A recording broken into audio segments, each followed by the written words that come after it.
ጸሎት የማይጸልይ ሰው በጨለማ ያለ ብርሃን የሚሄድ ሰው ነው የሚመስለው። እንደምንም ብላ ተድፋፍታ አምጥታ ጀሪካን የሰው ጀሪካን ምን ትፋርጋ አምጥታ ከፈተችውና እንዲያምጣ ሬሳው ላይ ተይያሏት ብድግ አለች ልጅቷ። ኢትዮጵያን ቀስ ብሎ የሚመራት ነው የሚኖረው። የጠገበ እንደሆነ ግን ከርሰ መቃብር ትከተዋለች። እኔ ያሳተምኩትን ጸሎተ ባርቶስ እየጸለየ ተጠቅማለች፣ እኔን ትጠላለች። ማይቱላ ነው ማስተላሽ። ሰላምታዬ ይድረሳችሁ ውድ ቤተሰቦቼ እንደምን አላችሁ? እንኳን ወደ ቻናሌ በሰላም መጣችሁ። ይህ ኃይለ ገብርኤል ቲዩብ ነው። ብዙ ነገር የምንማርበት ብዙ ነገር የምንወያይበት የሁላችንም ቻናል ነው። ሐሳብ አስተያየቶቻችሁን፣ ጥያቄዎቻችሁን መጻፋችሁን እንዳትረሱ። በቀጥታ ወደ ዛሬው መርሃ ግብራችን እንሄዳለን። ጸሎት የማይጸልይ ሰው በጨለማ ያለ ብርሃን የሚሄድ ሰው ነው የሚመስለው። ብርሃን የሌለው መብራት ያልያዘ ሰው በጨለማ በሚሄድበት ሰዓት አንደኛ ጨለማ ይጋርደዋል፣ ሁለተኛ እንቅፋት ይመታዋል፣ ሶስተኛ ደግሞ ከገደል ይከተዋል። ጸሎት የማይጸልይ ሰው ቤቱንና መስኮቱን የቤቱን መስኮትና በር ክፍት አድርጎ የሚተኛ ሰው ነው። በጨለማ የሚሄድ ሰው እንቅፋት እንደሚመታው ከጉድጓድ እንደሚከተው ሁሉ የማይጸልይ ሰው እንቅፋት የሆነ ሰይጣን ይመታዋል፣ ይፈትነዋል። ጸሎት የማይጸልይ ሰው ወደ ጉድጓድ በጨለማ እንደሚገባ ሁሉ ወደ ክፉ ሕይወት ውስጥ ይገባል። ጸሎት የማይጸልይ ሰው በሩን ቤቱን ክፍት አድርጎ እንደሚተኛ ሰው የሚመሰለው ክፉ መንፈስም ክፉ ሰዎችም ይገቡበታል። በርና መስኮት የሌለው ቤት የሌባና የውሻ መፈንጫና መጫወቻ ነው። ዛሬ በሕይወታችን የጸሎት በር ስለሌለን የተዘጋ ሕይወት ስለሌለን ሕይወታችን በአራቱም አቅጣጫ የተከፈተ ስለሆነ ክፉ መንፈስም ይገባል፣ ክፉ ሰዎችም ይጠጋል። በዚህ ምክንያት ሕይወታችን የፈተና ሆኗል። እንደ ቤተ ክርስቲያናችን ደግሞ አጋዕዝተ ዓለም ሥላሴ ፈጠሩን ብለን እንደምናምን እንደ አንድ ኦርቶዶክስ ደግሞ አጋዕዝተ ዓለም ሥላሴን መለመንና መማጸን ይገባናል። ቤተ ክርስቲያናችን እኛ የሥላሴ ልጆች አጋዕዝተ ዓለም ሥላሴን እንድናመሰግን እንድናስባቸው እንድንማጸናቸው ከሰጠችን ጸሎት አንዱ ታላቁ ሰይፈ ሥላሴ የሚባል ጸሎት ነው። ምን የሚባል ነው ጸሎት አልኳችሁ? ሰይፈ ሥላሴ። ቤተ ክርስቲያናችን ይሄንን ታላቁን የሥላሴን ምስጋናና ጸሎት ወር በገባ በሰባት እንዲሁም ደግሞ በየዕለት እንድንጸልይ ታስተምረናለች፣ ትመክረናለች። አንድ ክርስቲያን ሊያዘወትረውና ሊጸልዩ ከሚገባው ጸሎት ውስጥ አንዱ ሰይፈ ሥላሴ የተባለ ጸሎት ነው። ሰይፈ ሥላሴን የሚጸልይ ሰው ሥላሴን ያመሰግናል። ሰይፈ ሥላሴን የሚጸልይ ሰው ከሥላሴ ጋር ይገናኛል። ሰይፈ ሥላሴ የሚባለውን ጸሎት የሚጸልይ ሰው ከሥላሴ ጋር መለኮታዊ ውህደት ይኖረዋል። ሰይፈ ሥላሴን የሚጸልይ ሰው የሥላሴ ጸጋና በረከት ያድርበታል። ሰይፈ ሥላሴን የሚጸልይ ሰው አጋዕዝተ ዓለም ሥላሴ በሰይፈ ሥላሴያቸው አጥረው ከልለው ከክፉ ነገር ሁሉ ይጠብቁታል። ሰይፈ ሥላሴን የሚጸልይ ሰው ድንበር አፍርሶ ድንበር ጥሶ የሚመጣን ክፉ ነገር ሁሉ አጋዕዝተ ዓለም ሥላሴ ያርቁለታል። በዛሬው ዕለት አጋዕዝተ ዓለም ሥላሴን አለማመስገን፣ ሰይፈ ሥላሴን አለመጸለይ ማለት ከሥላሴ ጋር ሳይገናኙ መዋል ማደር ማለት ነው። ይሄ ደግሞ እጅግ በጣም ከባድ ነው።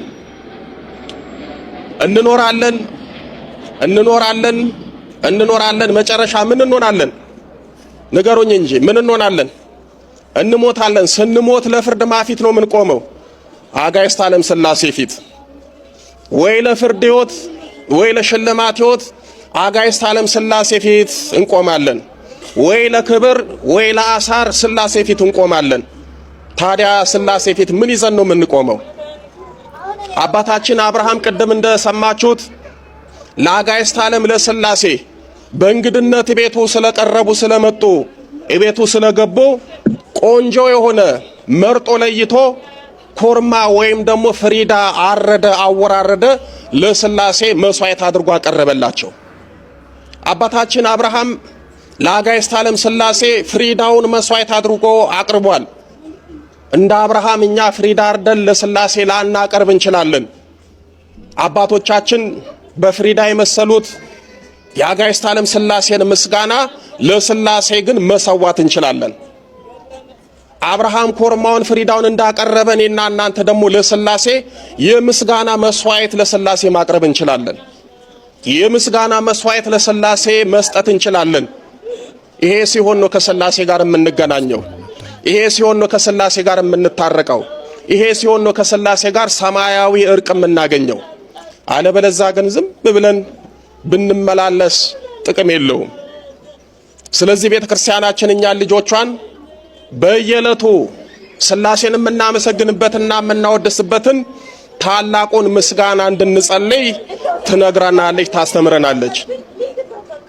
እየሰማችሁኝ ነው አይደለ? ስለ ጸሎቱ ጥቂት ነገር ልንገራችሁ። ይህንን ታላቁን የሥላሴን ምስጋና የደረሱትና የጻፉት በአጋዕዝተ ዓለም በሥላሴ ፈቃድነት ታላቁ ሊቅም ጻድቅም የሆኑት አባ ስብሐት ለአብ የተባሉ ኢትዮጵያዊ ጻድቅ ናቸው። ምን አልኳችሁ? ሊቅና ምን አልኳችሁ? ሊቅም ጻድቅም የሆኑ አባ ስብሐት ለአብ ሊቅም ጻድቅም ናቸው። ቀድሞ የነበሩት አባቶቻችን ሊቅነትን ከቅድስና ጋር ይዘዋል። ወይም ደግሞ ሊቅም ጻድቅም ናቸው፣ ወይም ደግሞ ጻድቅም ሊቅም ናቸው። በዘመናችን ደግሞ ያሉት አንዳንድ አባቶች ሊቅ ናቸው፣ ግን ጻድቅነት ይጎላል፣ ወይም ደግሞ የጽድቅ ሕይወት የለም። የቀድሞቹ ሊቅ ናቸው፣ የቤተ ክርስቲያንን ስርዓት እስከ ጥግ ያውቃሉ፣ መጻሕፍትን ይመረምራሉ፣ ስለ መጻሕፍት ብዙ ነገር ያውቃሉ። ይሄ ብቻ ሳይሆን ደግሞ ጻድቅነትም ደግሞ አለ። በጾም በጸሎት በተጋድሎ ሕይወት የጸኑ ስለሆኑ ጻድቅም ናቸው፣ የጽድቅ ሕይወትም አላቸው። እግዚአብሔር አምላክ በእውነት ሊቅም ጻድቅም የሆኑትን አባቶች ያስነሳልን ይስጥልን። እንደምንም ብላ ተድፋፍታ አምጥታ ጀሪካን የሰው ጀሪካን ምን ትፋርጋ አምጥታ ከፈተችውና እንዲያምጣ ሬሳው ላይ ተይያሏት ብድግ አለች። ሚስትየዋ ብድግ አለች። አቃለ የነበረች ካንሰር ነው የተባለችው ሴትዮ ድና ወጣ። ዛሬ እንዴት አይነት ሙሽራ እንደሆነች ብታዩት። አንኮቶ ሲገባ ሚስት አርፋለች። አሁን ኪዳነ ምሕረትን የገደለቻት ለምን አላዳነችለትም? ይህን አላወቁም። ልጆቹ ተኝተዋል። በር ከፍቶ ገባ። ከዛ ልጆች የተነሱ እንጸልይ ባለቤት የተነሽ ብሎ ሲል ጊዜ የለችም። እንደዚያ አብራ ደርቃ ቀርታለች። አይሆንም አላምንም አለ። ተሸክሟት መኪና ውስጥ ይዟት ገባ። እያንቀለቀለ ነግቷል እኮ እያንቀለቀለ ኪዳነ ምሕረት ቤተክርስቲያን ጸበል ይዟት ገባ። ሬሳ ይዞ ገባ።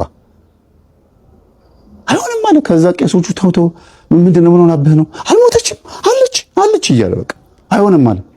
የሚገርማችሁ ነገር ይቺ የታመመችው ሴት አሁን ሚስትየዋ ማለት ነው እዛ ሰፈራቸው ጎረቤታቸው ላይ ጸበልተኛ የሆነች ልጅ ነበረች። እግዚአብሔር መጥቶ ጎብኝቷቸው ኪዳነ ምሕረት መታላት ነበረ። አልሰማ ብለው ነው እንጂ ከቤት በመኪና ሲወጣ ባለቤትህ ታማለችና ይሄን የኪዳነ ምሕረትን ጸበል ሲስጥልኝ በእናትህ አንድ ቀን ከስታይቻት እንደው መቤቴ ከፈወሰቻት እስቲ ብላ ነግረው ነበር። ያቺው ልጅ አየችው። ገደልካት እንካ ጸበል ስልህ ገደልካት አለችው። በቃ እንካ ጸበል ብዬ አሁን እሰማሻለሁ። እስቲ አሁን ጸበል አፍስሽላት አሁን እሰማሻለሁ። እኔ እኮ አልገባኝም ነበር ጸበል ከጠጣሁኝ ሰውየው እንዳይገለኝ እኮ ፈርቼ ነው። ማን ነው ሰውየው? ጠንቋዩ ነዋ። በቃ ሚስቱን እዚያ ጋር ደግሞ ቄሶቹ ግራ ገባቸው። ታምረ ማርያም እያነበቡ ነበር። ከዛ በቃ አሳዘናቸው። ለግማሹ ያለቅሳል። በስላሴ ስም ማለት በአንድም በሌላ መንገድ እግዚአብሔር ያስተምራል ማለት ይሄ ነው። ከዛ አባ ግድ የለም እቺ ሴትዮ ቡዳን የዘጋት የቡዳ መንፈስ እኔ መምህር ተስፋዬ ሲያስተምር ሰምቼዋለሁ። ቄሱ ደግሞ እንዲህ አርጎ ያወጣል። መምህር ተስፋዬ ሲያስተምር ሰምቼዋለሁ። ቡዳ የሚባለው መንፈስ ይገንዛል፣ ግን አይገልም። የሞቱ መስሏቸው ይቀብሯቸዋል። ከዛ እዛ አፈር ውስጥ ነው የሚሞቱት። ወይም ደግሞ ለሊት ቡዳ መጥቶ አፈሩን ቆፍሮ መጥቶ ሬሳቸውን አውጥቶ እንትን ይላል እንጂ አይሞቱም፣ ቶሎ አይሞቱም እያለ ሲያስተምር ሰምቼዋለሁ። እና ገንዟት ነው የሚሆነው። አባ ግዴሉት በመስቀሉት ጸበል በቃ ሞታለች፣ አስክሬን መጫወቻ አታርጉ፣ በቃ እዛ ጋር አስተኛው ሲባል ጊዜ ልጅቷ ምንም ብላ በፍጹም አይሆንም። አጋንንቱ አለ ያለው ልጅቷ ላይ ያለው አጋንንት ማለት ነው ያለ ይስቃል፣ ያሽካካል ማለት ጸበልተኛ ነች ልጅቷ ራሱ። ወደ ልቧ ስትመለስ የታለች ትላለች ደግሞ እና ለካ አጋንንቱ መጥቶ ብድግ ብሎ የሚነሳው ላይ ያለው እሷ ተሰውራ ልጅቷ እንድትሞት ነው፣ ሚስትየዋ እንድትሞት ተፈልጎ ነው። አልሞተችማ ማለት ነው። በዛ ሰዓት ቡዳ ይገንዛል ታውቃላችሁ። ሞተ ተብሎ አንዳንድ ሰው ተነሳ ይባላል አይደል? ቡዳ ትንፋሽ ጸጥ ብሎ ልብ ምትን ጸጥ ያደርጋል። በውስጥ በኩል እኮ ህይወት እየሰራች ደም እየሰራ ነው፣ ግን ሞተ ይባላል። አንዳንድ ሰው በሳይንሱም እንዲያ ነገር አለ ይባላል። ከዛ እንደምንም ብላ ተድፋፍታ አምጥታ ጀሪካን የሰው ጀሪካን ምን ትፋርጋ አምጥታ ከፈተችውና እንዲያምጣ ሬሳው ላይ ተይያሏት ብድግ አለች ልጅቷ። ሚስትየዋ ብድግ አለች። አይሆንም ያሽ የሆነ ነገር የሚጎትታት ነው የምትመስለው። ጸበል ውስጥ ገብታ ተናዞ ጮሆ ሰው ቀውጥ ያደረገው ገባች። መንፈሱ ተናዞ ታሰረ። ሸኘኝ አልሸኝም የሚባል ሁለት ድምፅ ይሰማል። ሸኘኝ አልሸኝሽም፣ ሸኘኝ አልፈልግም፣ ሸኘኝ አልሸኝሽም፣ አልሸኝሽም የሚለው ረጋ ብሎ የሚሰማው አይሆንም። ሁለት ድምፅ። ባልየው ተንበርክኮ ምን ይበል? ታምረ ማርያም ተነባ እስከምታውቅ ድረስ ተንበርክኮ ፊት ለፊታቸው ነው ያለው፣ ግን የለም ማለት የለም። ልጁ ሌላ ቦታ ነው ያለው። ምን ይታየህ ነበር ስለው መጽሐፍቶችን ስገልጣ ያለው ደብተሮችን ስገልጣ ያለው ሁሉ ነገር ከንቱ እንደሆነ ያለው የመነኩሴ ቆብ ደፍቼ ገዳም ግብት ብዬ ስጸልይ ምናምን ያለው ሁሉ ነገር ይቅርብኝ ብዬ ምናምን እግዚአብሔር የሚሰራውን ነገር አይቼ ግርም ብሎኝ አንድች ምስኪን ልጅ የተናቀች ሰፈር ውስጥ እኮ ልጅቷ መንፈሱ እየጣላት ጥርሷ የፊት ጥርስ ሁለት ጥርሷ ወልቋል። እሷ ከብራት ምናምን አንዳንድ ጊዜ ኪዳነ ምሕረት ነች አሰረችኝ ምናምን ያለ በየሰፈሩ ይለፈልፋል አጋንንቱ ለወላ ያለው። ልጅቷ ግን ራሷ ስትሆን ደግሞ ቆራቢ ናት፣ ትሁት ናት ምናምን መታ ትቆርባለች። ሚጣዬ ደህና ነሽ ሚሚዬ ይሏታል። ሚሚ ነው ሱባ ደህና ነኝ ማማ ደህና ነዎት? አይቆርቡም። ተው ግን እርሶ መምህር ተስፋዬ ቆረቡ ብሏል። ልብስ ላምጣሎት ምናምን ትላለች። እንደ በሽተኛ ነው የምትቆጠረው። ግን እግዚአብሔር በሷ እጅ ላጎ ደግሞ የሞተ ሰው አስነሳ። ይኸውላችሁ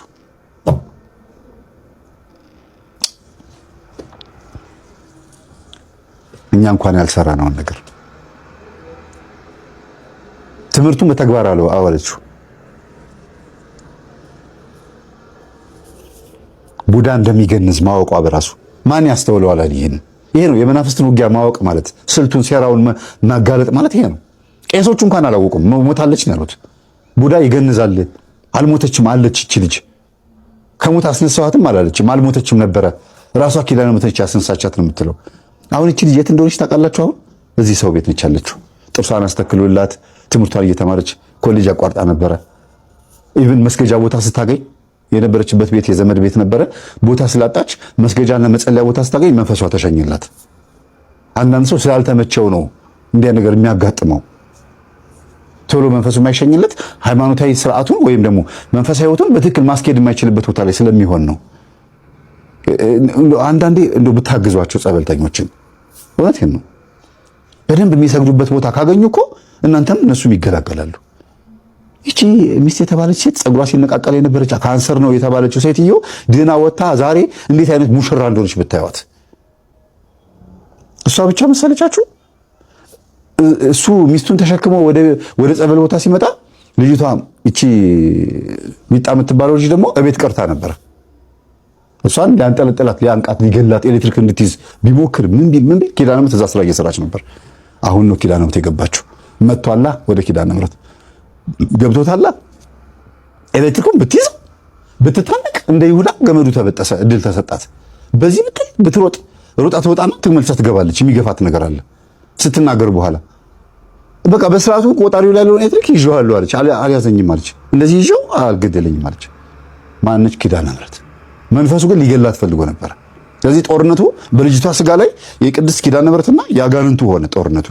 ዞር በል እዛ ልጄ ልቀቅ እያለች ገፍተር እንደምታደርገው እንዴ ቡችላ ትንሽዬ ቡችላ እያለ መጥቶ እግራችሁ ሊነክስ ይመጣል። ቡችዬ ለተዳከስ እኮ ነው ብላችሁ እንደዚህ እንደምትሉት ድንግል ማርያም አጋንንቱ እንደዛ ነው የምታየው። እስቲ ዞር በል እባክህን እየነትንካ እንደዚህ አይነት ነገር ነው። በቃ አሁን ልጅቷ ምንም እንኳን በአጋንንቱ መስመር ነው የተወለደችው ቢባልም ጠንቋዩ የኔ ናት ቢልም ማን ተረከበቻት? ቅድስት ኪዳነ ምሕረት ቤቱን አዳነች። አሁን ከነዚህ ቤተሰቦች በላይ ድንግል ማርያምን የሚወዳለ አንድ መናፍቅ ይሄ ነገር ይገባዋል። አንድ ፕሮቴስታንት ይሄ ነገር ይገባዋል። ይሄ ፍቅር ካልተዳበሰ ካልተጣጣመ በትክክል ሄዳችሁ ይሄን ነገር የድንግል ማርያምን ጣዕም ካላያችሁት እንዴት ነው የሚገባችሁ? አታማልድም? ታማልዳለች። እናንተ ገና ጽሑፉ ላይ ናችሁ ያላችሁት። እየተኖረበት ነው እንዲህ እያጣጣም ነው። ኢትዮጵያን ቀስ ብሎ የሚመራት ነው የሚኖረው። የጠገበ እንደሆነ ግን ከርሰ መቃብር ትከተዋለች። አውቃችሁታል። መሬት ቀስ ብላችሁ ርገጧት፣ የምትበሉት ምግብም አመስግናችሁ ተመገቡ። ብርጋዴር ጄኔራሎች፣ የሶስተኛ ክፍልና የአራተኛ ኤሌመንተሪ ተማሪዎች ሳይማሩ አዲስ አበባ ዩኒቨርሲቲ የሰለጠነ ነው አንድ ጄኔራል የሚባለው። በሙያ ትምህርት የሰለጠነው ጄኔራል ቀላል ነው እንዴ? ይህ ውትድርና ዓለም ያላችሁ ሰዎች ታውቃላችሁ፣ ገብታችኋል። ቀላል አይደለም ውትድርና። ጄኔራል ብሎ ተማርክ ዝም ብሎ 60 እና 80 በአፈስ አይደለም ጄኔራል የሚባለው። በሙያ በጀግንነት በበረሃ ገብቶ ሰማለ ሀገሩን ያስከበረ ነው ጄኔራል የሚባለው። ግንብ እየገነባ እየሰረቀ ወዘተርፈ ሌላ እያደረገ ያ ጄኔራል አይደለም። እሱ ሌባ ቀጣፊ ነው የሚባለው። ይሄን በጠቅላላ ማለት ነው። እና ይህንን ደግሞ ሀገራችንን በሌሎች ምክንያት የተላኩ ሰዎች ስላሉ እሱ ደግሞ እግዚአብሔር ያወጣዋል፣ ተሸሽጎ አይቀርም። በዚህ የሞተው ካህን፣ በዚህ የተጎዳው ካህን፣ በዚህ የተገደለው ካህን፣ እንደ ደመ ዘካርያስ በቤተ መቅደሱ የሞተ ካህን እሱ ሰማዕት ነው። የእሱ ባለቤትም ሁላችሁ ልትንከባከቧት ልትረዷት ይገባል። ሊቀድስ መጣ እንጂ ሊታረድ አልመጣም። ሊያመሰግን እንጂ ሰው ሊገል አልነበረም የመጣው።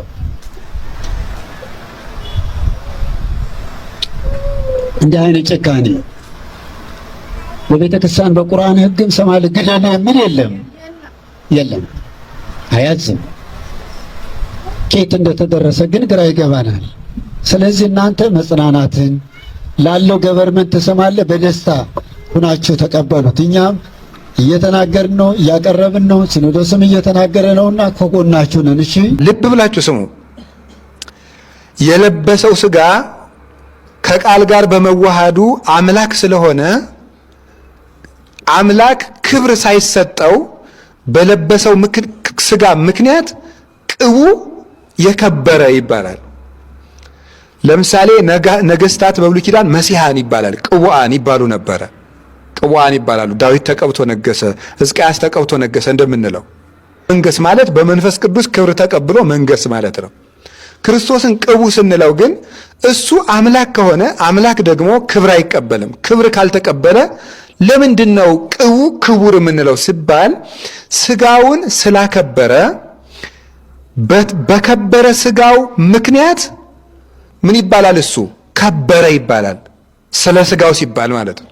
እሱ ወደ ሥጋው ሳይወርድ ያን ሥጋ ገንዘብ ስላደረገ ስለ ሥጋው ከበረ ይባልለታል። አንድን ሰው ነጭ ልብስ ለብሶ ሲሄድ ቀለም እንቀባዋለን። ቀለም ብንረጨው ከሰውነቱ ላይ ቀለም ሳያርፍበት ግን እገሌን ቀለም ቀብቸው መጣው እንላለን። ያረፈ ግን ምኑ ላይ ነው? ስለዚህ የልብሱ ለምን ይነገርለታል? ለአካሉ ይነገርለታል ማለት ነው። ለአካሉ ይነገርለታል ለልብሱ። ክርስቶስ ቃል ሥጋን ስለለበሰ ይሄ ምሳሌ የቅዱስ ኤጲፋኒዎስ ምሳሌ ነው። እንደዚህ ስትሉ ግን ልብስ ከአካል ተፈልጦ እንዳለው ቃል ከሥጋ ይለያያሉ ግን ማለት አይደለም። ምሳሌ አካልን በምላት አይወክልም ይባላል። አካልን በምላት አይወክልም። ምሳሌ አካልን በምላት ከወከለ ራሱ አካል ይሆናል ማለት ነው። ትንሽ ተውሰብስቧል። እንዴት ነው? ቀላል ነው አይደለም? እንደዛ ነው የሚመስለኝ። ቅዱስ ዮሐንስ አፈወርቅ ምን ይላል? ሰዎች እግዚአብሔር እንደዚህ ያደርግላችኋል የሚል ስብከትን እንደሚሰሙ አድርገው ስለ እግዚአብሔር ክብር መስማት አይወዱም ይላል። አይገርማችሁም? ሰምታችኋል? ይሄ ራሱ አይሰማም አይደል? ሰዎች እግዚአብሔር እንደዚህ ያደርግላችኋል የሚባል ስብከትን የሚሰሙትን ያህል ስለማን መስማት አይወዱም? ስለ እግዚአብሔር ክብር መስማት አይወዱም። እግዚአብሔር ያበላል ብል አሁን በደንብ ሰው ይሰማዋል፣ አይከብደውም። እግዚአብሔር ያጠጣል፣ እንደዚህ እግዚአብሔር ቸር ነው ብል እንደ ማንነቱንም እኮ መውደድ ይገባል አይደል? ስለ ማንነቱማ አንዳንድ ጊዜ እንማር እስኪ። ጥሩ ነው። ደግሞ ክብራችን የሚመነጨው ከእግዚአብሔር ማንነት ነው። እውነት አሰት እውነት ነው። የእግዚአብሔር ማንነት የክብራችን ምንጭ ነው። ስለዚህ ልብ ብላችሁ ስሙ። ሰውየው ልብሱን ቀለም ስለረጨ ነው ገሌ ልብስ ረጨውት እንላለን። ግን የምትጠነቀቁት ልብስና አካል ሲወልቁ ምን ይላሉ? ይለያያሉ። ቃል ከስጋ ስጋ ከቃል ጋር ግን የሚለያዩበት ጊዜ ፈጽሞ የለም። ታዲያ እንዴት አድርጋችሁ ምሳሌው መሰላችሁ ሲባል ሰውየው እንደለበሰው ነው። ምን መስለው እንደለበሰው እንመስለዋለን። ሲጀመር ምሳሌ አካልን አያክልም። አካልን ካከለ ራሱ ምን ይሆናል?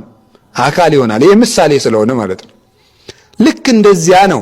ስለዚህ ክርስቶስ ሰውየው ልብሱን ሲረጭ እግሬ ተረጨ እንደምንለው ቃል ስጋን ስለለበሰ በቃል ተዋህዶ ስጋ ስለከበረ ስለ ስጋ መክበር ቃልም ከበረ ተብሎ ይነገርለታል ማለት ነው። ስለዚህ እግዚአብሔር አብ ለልጁ ክብርን ሰጠው፣ የቤተ ክርስቲያን ራስ አደረገው፣ ሁሉን አስገዛለት፣ ሁሉን ወራሽ አደረገው፣ መንግስቱን ሰጠው፣ አስነሳው ተብሎ የሚሉ ቃላትን በመጽሐፍ ቅዱስ ስናነባቸው ትርጉማቸው በቃል ተዋህዶ ምክንያት ክብር ስላገኘ ስለ ስጋው የሚነገር አንቀጽ ነው ማለት ነው። ሰማችሁ? የቤተ ክርስቲያን መሰረቷ እዚህ ላይ የቆመች ናት። ማንኛውም በዓለም ላይ እየተነሳ ዓለም እስከሚጠፋ ድረስ እኔ የክርስቶስ ቤተ ክርስቲያን ላይ ብሎ ቢናገር መመዘኛችን ክርስቶስ ነው የሚባል። እኔ ያሳተምኩትን ጸሎተ ባርቶስ እየጸለየች ተጠቅማለች፣ እኔን ትጠላለች። ማየት ሁላ ነው ማስጠላሽ የሚዋሹ ይመስለኛል።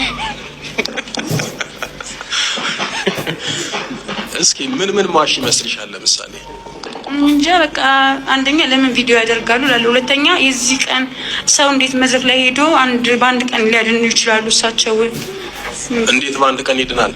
አንድ ቀን እንዴት ይድናል? ለምን እስካሁን ብዙ አመት ተንከራስቻ ለምን አልዳንኩም? ግን እሳቸው ጋር የሄድኩም፣ ግን እንዴት በአንድ ቀን በቃ ሰዎች ሁላ ብዙ ልጆች የተጠቀሙ ሰው ጋር ወይና አምባ ሂጂ ሲሉኝ እውነት ግን አንድ ቀን እዛ ስቴጅ ላይ ወጥተው ድነው ይመጣሉ? ዋሽቶ ነው አጋንንቱ ዋሽቶ ነው ወይ እሳቸውን እንጃ ብቻ ብዬ እላለሁ ለራሴ። እግዚአብሔር በአንድ ቀን ማዳን አይችልም? ይችላል እኮ አይደል? በአንድ ቀን የዳኑትን አላያችሁም? አልጋ ዊልቸር ትተው ከዘራቸውን ጥለው የሄዱ ብዙ አሉ። መቼም ውሸት ቢሆን ብዙ ቅንብርም አለው። በተለይ ደግሞ እዚህ ቤተክርስቲያን መድረክ ላይ መዋሸት ይቻላል? እሺ እኔ ልዋሽ፣ የዳኑት ይዋሻሉ?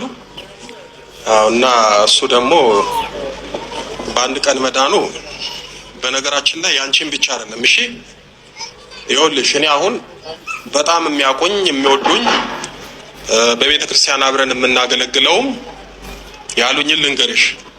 አይ ዘንድሮ ቀሲስ ሄኖክ ልክ አይደሉም ተብያለሁ።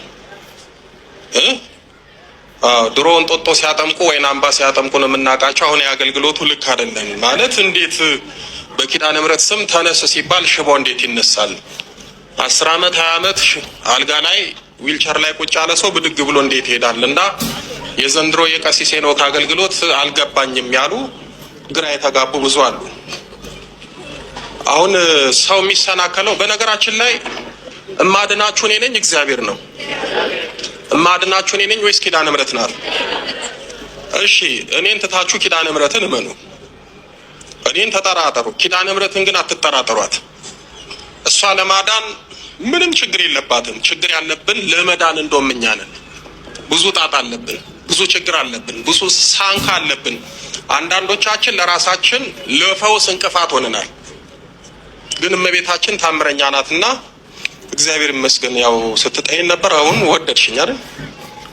ደግሞ ለነገሩ አስጠላለሁ መሰለኝ አይደል? ስታይ ይሄን ጮጎጊት ፊት ይዞ እንደው እና አንቺ አይደለሽም በነገራችን ላይ ስትጠኝ የነበረው ውስጥሽ ያለው ነው። ለምን እንዳትድን እንዳትፈታ። ደግሞ እኮ የሚገርመው ከእንጦጦ ጀምሮ የዛሬ 7-8 ዓመት ጀምሮ የምታውቀኝ እህት አውቆ ነው እንደዚህ የሚፈትንሽ። ብዙዎቹም በነገራችን ላይ እዚህ ቦታ ላይ ኪዳነ ምሕረት የምታደርገው ተአምር ድራማ የመሰላቸው ጥቂት ሰዎች አይደሉም። ልክ እንደሷ ሰው እንዴት በአንድ ቀን ይድናል እንዴ? እግዚአብሔር እናንተን ለማዳን እናንተን ማሰቃየት አለበት? ኪዳነ ምሕረት እናንተን ለመፈወስ 10 ዓመት እዚህ ቦታ መመላለስ አለባችሁ እንዴ? 10 ሰከንድ አይበቃትም? የ7 የ10 የ20 ዓመት ችግራችሁ እሷ እኮ እጇን ከከተተችበት የ20 ዓመት ችግር በ20 ሰከንድ ይፈታል። እና እንኳንም ችግርሽን ነገርሽኝ። አይዞሽ እሺ። እግዚአብሔር ይመስገን። እና በስላሴ ስም አንተ ቆራጣ እንግዲህ ይኸው ጠላቴ ተይዟል ማለት ነው።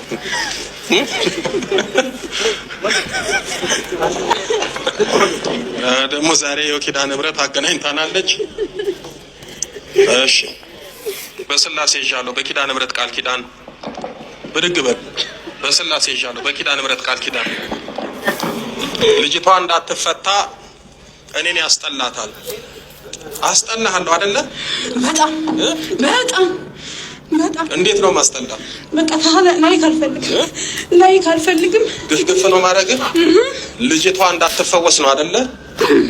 እኔን የምታስጠላት ታዲያ ምንድን ነው የምትላት? እስኪ ውሸት ነው ውሸት። ብትሄጂም ተመልሰሽ ወዲያው ስትወጪ አብረን ነው የምንኖረው። ከእኔና ከአንቺ ጋር አብረን እንላታለሁ። ውሸት ነው። አብሬ ተወልጄ ኖር ያድጌ በአንድ ቀን ከሱ ጋር የምትንገላገኝ ይመስልሻል? ወላ አባ ግርማ በይ እሱ በይ ማንም ጓደኛዬም አንቺ። እኔ እኮ አይደለም የማድናት ኪዳነ ምሕረት ናት እኮ። እኔ አይደለም የምፈታት ኪዳነ ምሕረት እኮ ናት። አንተን ነው የማሳየው እኔ የማሳየው እናንተን ነው። እዚህ መድረክ ላይ የምትቆሙትን ነው የማሳየው እኔ። ወይ ቅሌት ወይ ቅሌት ወይ ቅሌት። ስንት አመት ጠላኸኝ እንዴ? ብዙ አመት እና አሁን የቅርብ ጊዜ ታሪክ ልንገራችሁ። አሁን በህይወት ያሉ ሰዎች አንዲት እህታችንና አንድ ወንድማችን ተጋብተው እንደተጋቡ የውጭ ሀገር የትምህርት ዕድል አግኝተው እዚህ ጀርመን ሀገር ሄዱ። የዛሬ 18-19 ዓመት አካባቢ ጀርመን ሀገር ሄዱ። ከተጋቡ በኋላ ልጅ ይፈልጋሉ አይወልዱም። ከዛ በኋላ የሚኖሩበት ሀገር ሳይንስ ከፍተኛ ደረጃ የደረሰበት ሀገር ስለሆነ ወደ ብዙ ሕክምና መንገድ ሄደው በጥናት ሳይንቲስቶቹ ምን አሉ? ሴቲቱን በፍጹም መውለድ አትችይም። ምክንያቱም ለወሊድ የሚያበቃው ለጽንስ የሚያበቃው ነገር በሰውነትሽ የሚያመነጭ እጢ አለ፣ ግላንድ አለ። እሱ ባንቺ ውስጥ አልተፈጠረም፣ ራሱ በተፈጥሮ የለሽም። ያ ስለዚህ በምንም መንገድ መጽነስም መውለድም አትችይም ማለት ነው። ይህ በጣም አስጨናቂ ነገር ነው። በምን መንገድ ልወልድ እችላለሁ ታዲያ? እኔ ደግሞ ልጅ እፈልጋለሁ አለ። ምናልባት ያ እጢ ቢኖር የሚያመነጨውን ነገር በምርምር የተገኘ ስላለ እሱም በመርፌ ወቅተንሽ በዚያ ምክንያት የመጽነስ እድል ካለሽ እንሞክረዋለን። እሺ እስማማለሁ፣ እኔ ልጅ ነው የምፈልገው አለ። ያን መርፌ ተወጋች ለመጽነስ። ከተወጋች በኋላ እንኳን ልትጸንስ ሰውነቷን በከለውና ካንሰር ለመሆን እየተሸጋገረ ነው አሉ። እንደገና እሱን አስቁማ በብዙ ሕክምና በብዙ ወጪ በብዙ ድካም ጤናዋን መልሳ የመውለድ ተስፋ እንደሌላት አረጋገጠች። ተስፋ ከጨረሰች በኋላ በዚያ ጊዜ እዛው አካባቢ የነበሩ አንደኛ ቤተክርስቲያን አባት አሏት ነበሩ። ከዛ እሳቸው መጥተው እዚህ ኢትዮጵያ ውስጥ ጳጳስ ሆነዋል።